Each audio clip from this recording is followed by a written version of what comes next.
කවුද කිව්වේ මම මේ ගෙදර වැඩකාරයා කියලා? නැත්තම් කවුද? මං අහන්නේ කවුද එහෙම කිව්වේ? මං අහන්නේ නැත්තම් කවුද?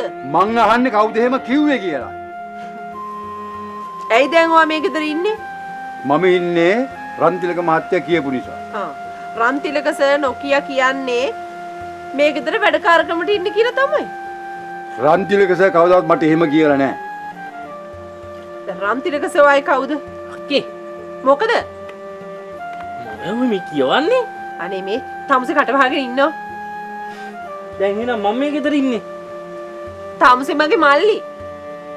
ඉතින් මේ සුගතපාල සර් රන්තිලක අයියා යාළුවනේ. ඉතින් යාළුවන්ව ගෙවල් වල එහෙම වද්ද ගන්නවද? නැත්තම් මේ මිනිස්සයා ඉන්නේ කණ්ඩ බොණ්ඩ දෙන ටිකට වැඩකාරකමට. සුජාත මිස් මේක අහගන්න. පළවෙනි කාරණාව මම ඔයාට වැඩි ගොඩක් වයසින් වැඩි. ඊළඟ කාරණාව මම ඔයාට මිස් කියලා බොහොම ගෞරවයෙන් කතා කරා. ඔයා මන් නිකන් සුගතපාල කියලා කතා කරනවා. ඒකට හේතුව මම දන්නවා.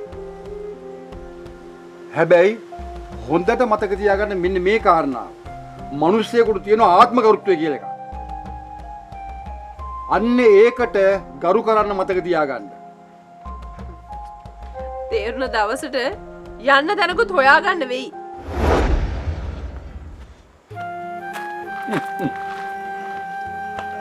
ඔය මේ කියන්නේ මේ තමුසේ මගේ තවත් යකවුස නැතුව ඉන්නවා.